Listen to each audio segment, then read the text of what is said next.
Terus jalan lama dan nggak ketemu. Sempat ngerasa heran. Kok nggak ketemu? Perasaan cuman berapa langkah doang deh dari trek tersebut untuk sampai ke Batu. Nah sedangkan dia tuh udah jalan jauh tapi nggak ketemu. Kok aneh ya? Akhirnya dia tuh bukan jalan yang ke atas tapi jalan ke kiri terus kan. Jalan ke kiri dan tanpa disadar dia itu kayak nginjek sebuah blank. Dia sempat kepleset dan keprosok ke jurangan tersebut yang pada untungnya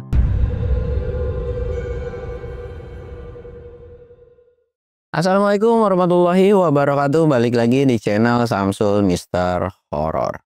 Dongeng horor gua kali ini gue bakal ngelanjutin ceritanya si Akbar yang kemarin nih. Buat kalian yang penasaran dengan ceritanya, kalian wajib tonton video ini sampai habis dan jangan lupa like, comment, subscribe dan share video gua ke banyak orang juga.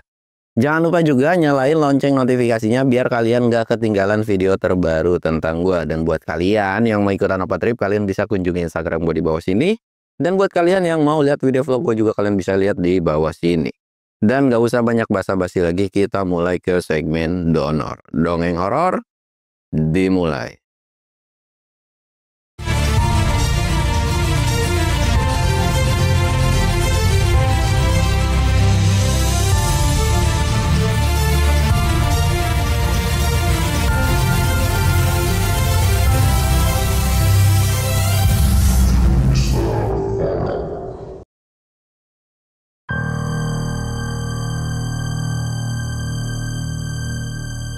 Oke cuy, sebelum masuk ke ceritanya kita ritual kayak biasa. Jangan lupa ngopi.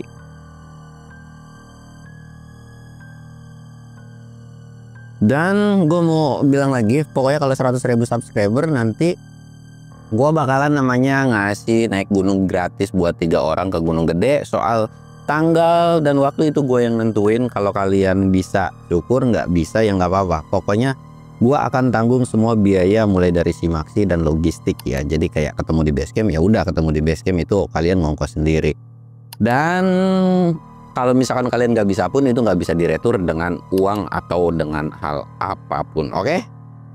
Dan kemarin gue baru ngeliat berita yang dimana ada orang yang naik Gunung Semeru. Lagi-lagi kasus gunung naik ke puncak ya, naik ke puncak Semerunya walaupun udah dibuka. Gimana ya? Pendaki zaman dulu itu bandel-bandel cuy, sumpah bandel-bandel banget.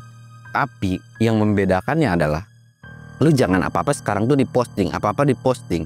Pendaki zaman dulu sebandel-bandelnya ya memang karena memang mungkin gak ada handphone kali ya.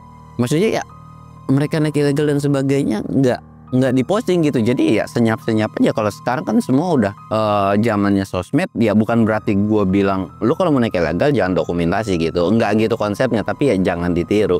Tapi udahlah, gue pribadi pun sama kok pernah bandel di gunung, tapi jangan yang kayak gitu, hindarilah ya.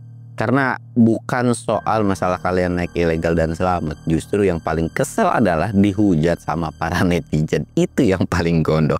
Jadi stop melakukan hal tindakan-tindakan yang bodoh di gunung. Taati peraturan, lu bisa naik syukur, nggak bisa ya udah gitu aja. Dan oke lah, kita bakal lanjut ke cerita yang kemarin. Yang dimana kemarin itu Akbar lagi ngedenger suara rintihan di luar. Suara rintihan yang ada di sekeliling dia gitu kan. Tempat celangak-celinguk nengok kiri dan kanan, nggak ada perwujudan. Akbar mulai ketar-ketir, di mana nih, di mana gitu kan. Dan walaupun sudah kecapean, akhirnya mau nggak mau dia harus ninggalin lokasi tersebut. Jalan terus, walaupun dengan perjalanannya ini lihat kiri kanan, istirahat, lihat kiri kanan, pokoknya benar-benar nggak tenang. Dan dalam hatinya si Akbar pun sampai kesel, tahu gini gue nggak bakalan naik gunung, tahu gini gue nggak bakalan ikut. Tanpa disadar, walaupun jalannya itu pelan dan sering istirahat, dia tuh sampai di akhir batas vegetasi. Dan ketika nengok, loh kok tiba-tiba jadi jalan berbatu dan berpasir juga. Ini batas hutan. Dari kejauhan tampaklah sebuah lampu atau cahaya headlamp ada di atas. Dan jaraknya memang lumayan cukup jauh. Kayaknya itu Doni. Di panggil terus, tapi nggak nyaut karena memang jauh dan kebawa angin kan. Dan karena memang situasinya juga, wah ini lebih enak nih, terbuka dan nggak bakalan ada yang ngumpet-ngumpet. Akhirnya lanjut lagi lah dia tuh jalan. Lanjut lagi jalan, dan di situ udah nggak ada pohon-pohonan apapun ya. Kalian bisa tebak sendiri tuh gunungnya gunung apa. Pokoknya benar-benar salah satu gunung tertinggi di Jawa Tengah lah. Itu cluenya. Jalan terus, dan ketika mungkin udah seperempat perjalanan, kabut itu mulai muncul dibarengi dengan angin. Yang seharusnya kalau angin kencang itu nggak mungkin kabut itu ada dan setebal itu gitu kan. Otomatis Akbar ini kayak langsung, aduh kok tiba-tiba kabut tebel. Udah gitu dibarengi dengan angin yang kencang, yang dimana ya badan dia langsung dingin banget kan. Apalagi ya itu kondisinya jam 12 malam, yang dimana jamnya pada saat itu kan nggak muter-muter. Wah dingin banget nih, dingin banget nih, nggak bisa, gue harus bisa berlindung atau nyari batu yang gede pada saat itu. Dia tuh terus jalan walaupun dengan kondisi yang agak sedikit menggigil ya. Jalan terus, nah dia tuh ketemulah batu yang lumayan cukup besar. Jadi ini batu nih, ini trekking, ini di sebelah kanan itu ada batu. Nah angin itu munculnya dari sebelah kiri, yang otomatis buat terhindar dari angin sebelah kiri dia harus berlindungnya di sisi kanan batu gitu kan. Dia tuh agak melipir lah dari jalur tersebut. Diem aja. Wah lumayan agak sedikit membantu pada saat itu. Dan di pikiran Akbar pada saat itu pun dia udah melayang kemana-mana. Wah kayaknya gue bakalan mati di gunung ini. Dan kayaknya ini adalah posisi dimana kalau ketika orang kenapa-kenapa di gunung. Bener-bener pikirannya udah melayang, yang dimana udah negatif banget nih pikiran. Dia tuh sempat ngeres, dan saking ketika dia ngeres itu dia sempat ketiduran. Dan ketika bangun kirain udah pagi. Melainkan waktu pun masih menunjukkan jam yang sama, dan kabut itu masih tetap tebal. Tapi bedanya kabut ini nggak dibarengi angin. Jadi jarak pandangnya memang pendek banget lah. Kalau misalnya ngeliat ke bawah ya itu kelihatan, tapi kalau jaraknya jauh itu nggak kelihatan. Akhirnya kayak ya udahlah gue nerusin perjalanan lagi. Toh jalannya juga jelas, memang ada jalan setapak gitu kan. Nah ini agak sedikit melipir, tapi ada sebuah keanehan lagi yang dimana jalan yang sebelumnya ngebentuk gitu kan, tapi kok tiba-tiba hilang. Dan dia tuh kayak jalan terus ngiterin aja tuh, ngiterin terus jalan lama dan nggak ketemu. Sempat ngerasa heran, kok nggak ketemu? Perasaan cuman berapa langkah doang deh dari trek tersebut untuk sampai ke batu. Nah sedangkan dia tuh udah jalan jauh tapi nggak ketemu. Kok aneh ya? Akhirnya dia tuh bukan jalan yang ke atas, tapi jalan ke kiri terus kan. Jalan ke kiri, dan tanpa disadar dia itu kayak nginjek sebuah blank. Dia sempat kepleset dan keprosok ke jurangan tersebut, yang pada untungnya dia nggak bener-bener pure amblas sampai bawah. Jadi kayak kepleset mungkin sekitaran beberapa meter, dia sempat nahan ke batu, dan bener-bener cengkramannya ini keras, bahkan sampai bikin jaket-jaketnya sobek, bahkan jari-jarinya itu sampai luka. Di situ pun Akbar tuh udah kayak minta tolong sejadi-jadinya, yang dimana apa gue bakalan selesai ya di gunung ini, apa gue bakalan mati di gunung ini. Dan dari kejauhan, dari tempat dia jatuh itu ada siluet entah siapa, tapi cuman kayak diperhatiin. Akbar ini teriak-teriak, tolongin gua. Tapi siluet itu nggak bantuin, kayak seolah cuman merhatiin terus tiba-tiba hilang. Akbar udah mulai pasrah, tapi kepasrahannya ini juga didorong dengan dia pengen hidup perlahan ngerangkak dengan susah payah. Mungkin sekitaran berapa senti berhenti, berapa senti berhenti. Bener-bener kayak tiarap cuy, bener-bener kondisi rebahan tengkurap. Dia tuh ngegapai, bahkan ada beberapa ketika dia megang sesuatu, dia tuh merosot lagi, seret. Dia naik lagi beberapa senti, merosot lagi. Karena memang nggak pure banyak pegangan buat dipegang gitu kan. Dan setelah perjuangan yang begitu berat, dia tuh akhirnya bisa sampai. Dan ketika sampai di tebingan itu, dia tuh kayak langsung ngerebahin badan. Dia ngeliat tangannya yang udah gemeteran tremor gara-gara memang sakit banget. Di situ pun Akbar ini coba buat mutusin, yang penting gue udah selamat dulu, dan gue bakal jalan turun deh. gue nggak bisa nih nerusin perjalanan. Tapi ada sebuah keanehan, ketika istirahat dia tuh jalan tuh turun. Bahwa dia tuh berpikiran nggak punya ekspektasi yang berlebih, ya turun ketemu hutan. Harusnya seperti itu, walaupun dia udah punya pikiran mungkin gue bakalan nyasar. Tapi ternyata dia jalan turun, bukannya turun, justru dia malah naik dan sampai di sebuah bibiran puncak. Nah ketika di bibiran puncak ini kan kayak ketika dia merhatiin, kok beda. Kenapa ya? Mungkin gue udah sampai dataran, tapi mana hutannya?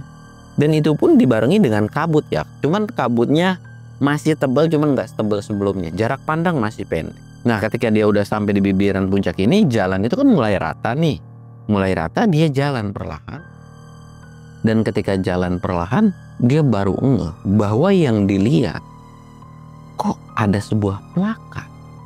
Diperhatiin lagi dan disenterin. Puncak. Akbar ngerasa heran dan nepuk jidatnya. Kok bisa gue sampai di puncak? Padahal Akbar jelas-jelas bahwa dia tuh turun ke bawah. Bener-bener turun ke bawah. Bukan yang naik. Gak beres. Gua harus benar-benar cabut dari lokasi ini. Singkat ceritanya, Akbar pun buru-buru nyari jalan dan balik lagi buat bisa jalan turun. Harusnya gunung itu kan kerucut, udah sampai puncak, lu ngeliat ke bawah bibir dari puncak itu kan kelihatan lah. Kalau jurang pun kelihatan ke bawah kan. Dia nyari melipirin jalan. Tapi anehnya seolah bahwa gunung itu tuh nggak punya jalur yang enak atau jalur yang bisa diturunin. Jadi seolah kayak ketika ngeliat tuh kayak pure jurang dalam aja. Tempat garuk-garuk kepala.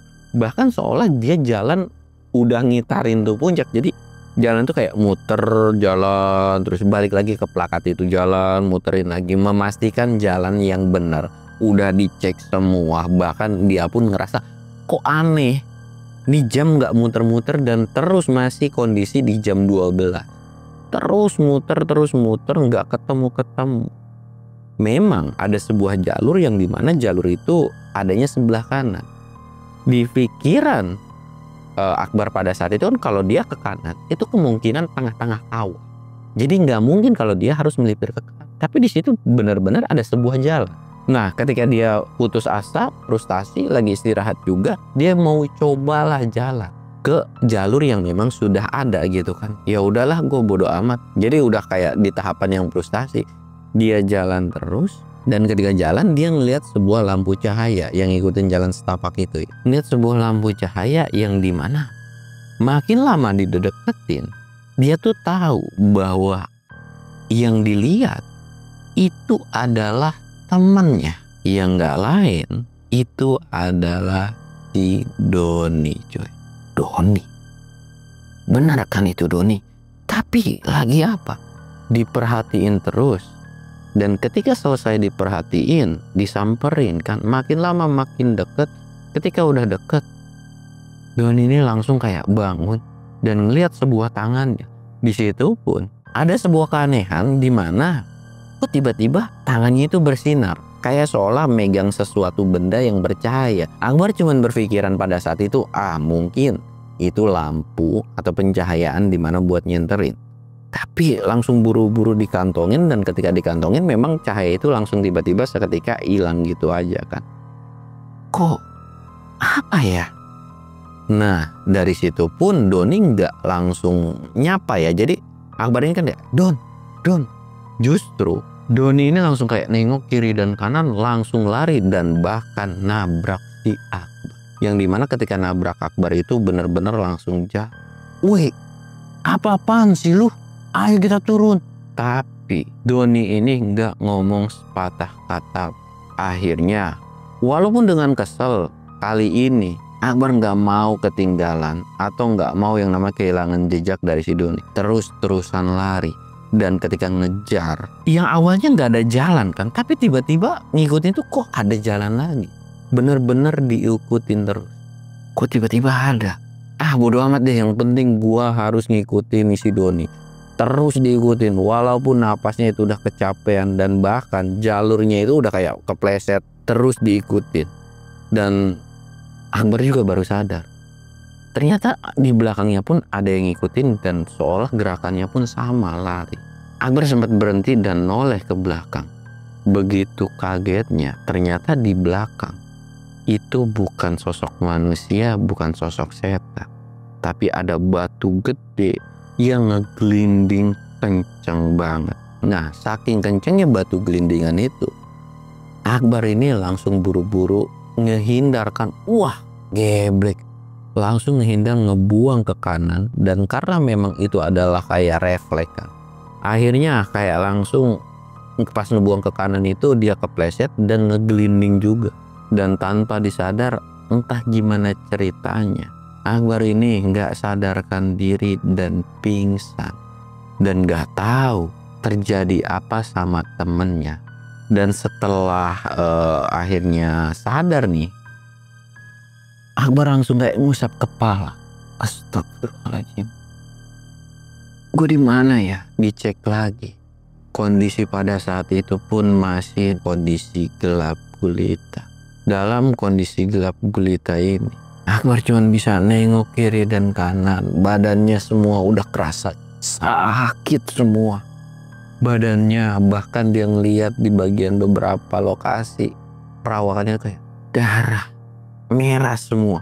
Badannya udah mulai menggigil. Akhirnya dia tuh pun terus balik lagi ke jalur dan jalan lagi kan. Jalan lagi. Angin kali ini walaupun dengan kondisi udah nggak ada kabut, angin itu bener-bener kenceng banget. Kenceng yang mengharuskan dimana kalau diteruskan perjalanan pun badannya udah nggak mungkin ya. Badannya udah bener-bener dingin dan bahkan seolah badannya itu kayak kebawa melayang sama angin gunung tersebut. Dia tuh melihat sebuah batu lagi. Nggak sebetulnya itu batu yang sebelumnya atau batu apa gitu kan. Akhirnya istirahat lagi dan stay lagi di batu tersebut. Jadi kayak ngehindarin ngelawan angin.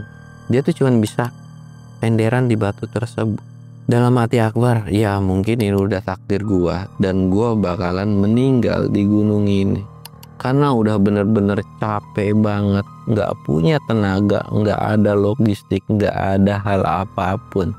Dan tanpa disadar, kondisinya kan ngerebah atau senderan di batu begini kan. Tangannya ini ketika lagi meluk badannya itu tuh kayak jatuh. Nah ketika tangannya jatuh seolah kayak, kalau batu kan itu kerasa keras dan sakit. Tangan ini kayak megang dan nyentuh sesuatu. Dan dia baru sadar yang dipegang sama tangannya itu adalah gua kayak megang tangan orang lain. Dengan yang ketakutan, Akbar ini langsung nengok ke bawah. Kok tangan siapa ini? Walaupun takut tapi badannya kan udah kecapean, yang udah ngelewatin batas limitnya, jadi nggak bisa kabur jauh-jauh. Dia merhatiin terus, ternyata tangan tersebut itu adalah mirip dengan tangan temennya. Kayak ngerasa heran kan, ini kah? Sempet ngegisek matanya. Ternyata memang benar, itu adalah tangannya. Jadi bagian badannya yang lain itu nggak kelihatan, jadi cuman pure satu tangannya. Dan tangannya juga itu ada, jadi begini kan. Di bawah tangannya itu kayak lagi ngeluarin satu barung yang pas dilihat itu kayak benda bercahaya. Bentuknya mungkin nggak tahu seperti apa ya. Jadi terbuat dari kuningan dan itu bercahaya, entah kuningan entah emas. Akbar tuh punya pikiran yang dimana, apa jangan-jangan ini semua gara-gara barang tersebut. Dan batu ini adalah batu yang sebelumnya ngegelinding, yang ngejar-ngejar mereka dan akhirnya nimpah si temennya ini. Wah Doni, lu bener-bener udah kebangetan banget. Berarti semua teror dari awal gara-gara niatan busuk lu, atau niatan lu yang udah nggak bener ke gunung ini, yang dimana penghuni gunung ini tuh murka. Dalam lamunannya Akbar tuh udah nggak habis pikir sama temennya ini, dan sebetulnya dia kayak ya ini bener-bener ganjaran yang pantas buat lo. Tapi seketika tangan ini gerak-gerak cuy. Soalnya kayak masih hidup dan ada sebuah suara yang dimana, tolong Bar, tolong. Dengan suara yang lirih, pelan, dan memang suara itu adalah dari si Doni. Bukannya prihatin atau sedih, justru Akbar ini ketakutan cuy. Karena gimana ceritanya, cuman ada tangan, badannya semua ketumpuk sama batu, tapi bisa ngeluarin suara. Akbar tuh bener-bener takut kak. Kalian bayangin aja, ada suara orang minta tolong dari batu yang udah ketimpa, atau manusia yang udah ketimpa batu segede gaban. Akhirnya Akbar ini langsung buru-buru ngesot dan cabut dari lokasi batu tersebut. Terus-terusan cabut dan ngesot terus. Ya Allah, ini apa gitu kan, dia udah ketakutan dan panik. Bahkan karena udah nggak bisa ngesot, Akbar ini bener-bener ngebuang badannya sendiri atau ngejalanin barangnya sendiri itu sampai ngegelindingin badannya kayak gelinding-gelinding. Bahkan bagian dari badannya itu sampai kepentok batu-batuan, gak peduli sama sekali. Dan seolah kayak dia tuh dilarang untuk pingsan, terus aja ngehantum bebatuan. Nah ketika lagi ngehantam bebatuan karena memang badannya udah capek banget dan mungkin udah berpikiran ya gue udah selesai nih, nggak sadarkan diri dan pingsan kan. Kirain dia tuh kayak ya udah meninggal. Ternyata ketika sadar itu dengan kondisi siang hari. Posisinya pun bukan di area arah puncak, melainkan di tengah hutan belantara pada saat itu. Akbar cuman kayak, ini di mana? Badannya udah nggak bisa digerakin. Bahkan badannya itu udah kayak diem aja begini. Semua udah nggak bisa gerak sama sekali. Kepalanya udah nggak bisa nengok kiri dan kanan. Dan ketika nggak bisa nengok kiri dan kanan, Akbar udah pasrah dan nggak bisa kayak teriak minta tolong pun nggak bisa, diem aja. Waktu pun berjalan begitu lama. Sampai akhirnya ketika sore hari, Akbar masih tetap nggak bisa ngapa-ngapain. Derai air mata dari Akbar cuman bisa nangis aja. Dalam hatinya, dalam pikirannya, Bu, ya maafin Akbar. Kalau Akbar banyak salah, kalau Akbar udah nyusahin kalian dan belum bisa balas budi kalian, mungkin ini hari-hari terakhir Akbar. Semoga kalau memang Akbar harus mati di gunung ini, setidaknya ada orang yang nemuin jasad Akbar dan bisa dikebumikan dengan secara layak. Perlahan Akbar ini menjemin mata karena saking gak kuatnya. Tanpa sadar, badan Akbar itu kayak ada yang narik cuy. Tapi Akbar gak bisa ngelihat siapa yang narik. Jadi kayak diseret. Badannya itu kayak ada nyeret. Terus-terusan diseret. Ini siapa? Mau nengok pun gak bisa, ngeliat pun gak bisa. Akbar cuman bisa pasrah dan ngerasa kayak bodoh amat pada saat itu. Dia cuman bisa, ini apa lagi? Ini siapa yang ngebawa? Badannya tuh benar-benar udah mati rasa, gak bisa ngapa-ngapain. Seolah sosok itu pun narik gak tahu mau dibawa kemana. Akbar cuman bisa pasrah. Karena badannya ini udah diambang limitnya ya, udah nggak bisa ngapa-ngapain. Jadi ketika diseret ini tidur terus melek lagi, tidur melek lagi dengan kondisi badannya terus-terusan diseret. Dan entah dia dibawa kemana. Dan pada saat itu pun udah mulai gelap juga. Di situ pun ketika mulai sadar yang terakhir kalinya, Akbar udah nggak tahu dia ada di mana, tapi dia cuma bisa menjemin mata. Dan ketika bangun, Akbar itu benar-benar lagi diriung dengan banyak orang. Dan ketika melek, banyak orang yang natap, yang dimana kayak ngucap syukur, Alhamdulillah. Loh, kok tiba-tiba gua ada di mana? Nengok, Akbar itu nggak tahu, nggak bisa ngomong. Dan saking nggak taunya, banyak sebuah gunjingan yang dimana kayak mikir, wah ini orang ODGJ, terus korban begal dan sebagainya kan. Alhamdulillahnya dia dirawat berhari-hari di kampung itu. Dan anehnya kenapa nggak ada yang mau bawa Akbar ini ke rumah sakit gitu kan. Akhirnya ya udah dia bisa pasrah doang sekitaran 4 hari di rumah tersebut. Badan Akbar juga udah mulai gerak-gerak dan dia bisa ngomong. Air, minum kayak solau. Sebetulnya sebelumnya pun disuapin air, tapi kayak cuman ditetesin pakai sedotan gitulah, pakai pipet gitu kan. Akhirnya kayak dikasih minum. Badannya udah mulai segar, sekitaran hampir mau 2 minggu badannya udah mulai lugas. Dan di situ pun dia nanya lah ke warga di situ, gue tuh di mana dan ini di mana gitu kan, kenapa gue bisa ada di sini. Orang tersebut pun tanpa pikir panjang langsung nyuruh Akbar buat duduk dan bilang, kayaknya kamu diselamatin dengan satu sosok penunggu, dan penunggu itu minta buat saya buat jagain kamu. Entah apa yang sudah kamu lakuin. Tapi di situ pun Akbar kan nggak langsung kayak mutusin cerita kan, jadi kayak terus ini ada di daerah mana. Akbar itu begitu terkejut ketika dia tahu bahwa jarak dari gunung yang dia naikin sampai dia dievakuasi atau diriungimi di rumah warga, itu jarak dari gunung itu tuh bener-bener jauh banget cuy. Mungkin bisa berjarak sekitaran hampir 15 kiloan. Kalau lereng gunung kan harusnya ya ini desa, ini gunungnya nih kelihatan gitu. Tapi ini bener-bener jauh kayak seberangan banget. Kok bisa? Banyak sebuah pertanyaan tapi orang ini nggak bisa ngomong apapun. Dia pun nggak tahu ceritanya. Tapi dia cuma dapat mimpi yang dimana dia harus nolongin elu.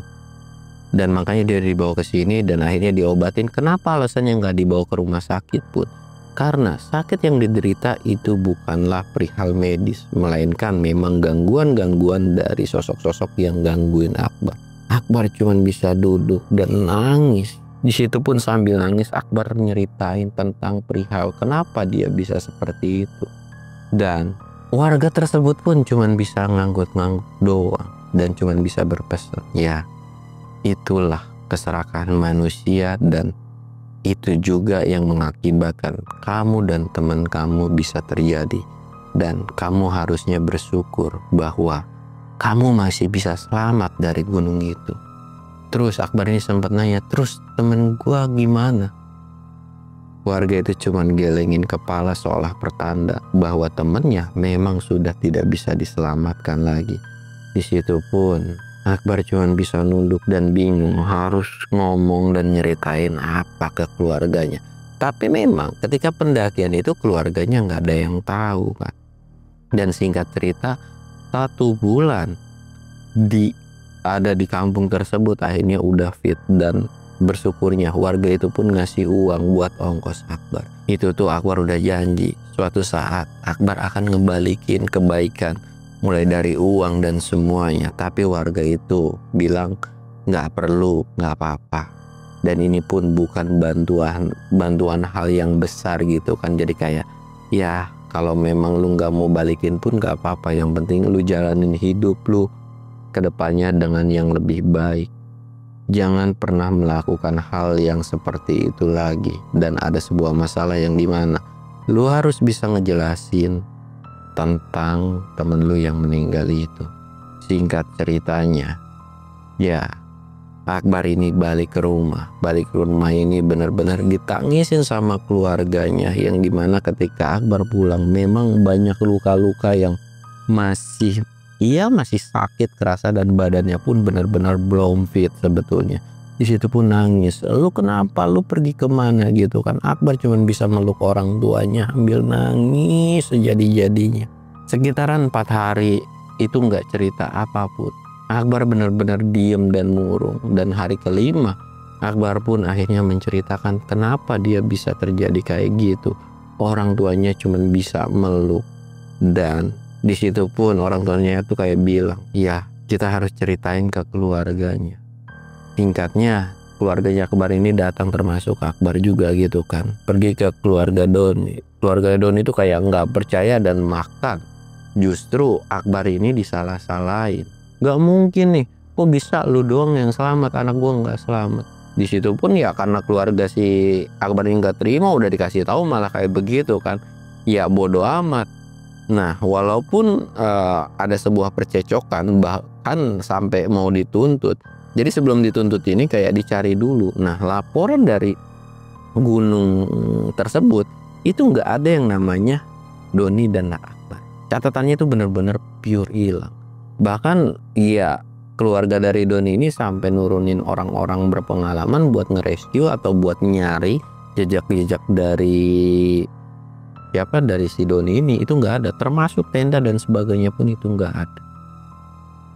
Dari situ pun iya ada sebuah kejadian yang dimana si Akbar ini dituntut gitu kan, tapi karena memang nggak ada bukti juga, cuman sebatas omongan kayak begitu, akhirnya ya udah dibebasin. Dan itu jadi sebuah pelajaran terpenting yang dimana kali dia nextnya tuh nggak mau yang namanya dapat tawaran ajakan dari teman terus tiba-tiba ikut gitu aja. Dan salah satu fungsi dari ketika kalian izin sama orang tua itulah cuy. Misalkan kalian izin ke gunung A, jadi orang tua kalian tuh tahu kalau kalian nggak pulang berhari-hari pun, oh terakhir tuh izinnya ke gunung. Yang dimana orang tua kalian kalau misalkan kalian nggak balik berhari-hari pun, orang tua kalian tahu harus nyari kemana gitu kan. Jadi nggak punya pikiran yang aneh-aneh dan macem-macem. Itu adalah amit-amitnya kalau terjadi sesuatu hal kalian nggak pulang berhari-hari di gunung gitu kan. Nah setelah kejadian itu pun Akbar bener-bener pilih-pilih dan nggak mau yang namanya naik gunung lagi, dan bener-bener pure kapok. Bahkan lukanya itu atau kejadian tersebut itu bener-bener ngebekas sampai kurang lebih bertahun-tahun lah, 1 tahun atau 2 tahunan. Ya walaupun dengan kondisi selamat gitu kan, dia nggak mau ambil resiko lagi. Walaupun ada beberapa temennya yang ngajak yuk ke gunung, yuk ke bukit atau camping, Akbar benar-benar nolak karena itu benar-benar trauma yang begitu mendalam. Dan sampai akhirnya cerita ini pun selesai cuy. Pelajaran yang bisa diambil dari cerita ini adalah ya jangan pernah mengambil apapun di gunung kecuali gambar. Ya kalian nemu barang apapun udah dibiarin aja atau disampingin aja, apalagi benda-benda itu yang memang menurut kalian aneh, terutama kayak mungkin itu kayak wih batu nih, wih kuningan nih, wih semar mesem nih, atau apapun itu jangan pernah kalian ambil cuy. Biarlah barang tersebut ada di situ. Terlepas dari kalian percaya atau tidak, biarin aja. Selama itu bukan sampah, lebih baik kalau kalian mau ngambil ya sampah-sampah yang geletak kalian ambil, itu jauh lebih bagus dan top ketimbang kalian ngambil barang-barang yang tidak berfaedah seperti itu gitu kan. Ya mungkin ceritanya cukup sekian. Segala sesuatu hal yang positif silahkan kalian ambil, yang negatif silahkan kalian buang. Gua Samsul undur diri. Assalamualaikum warahmatullahi wabarakatuh.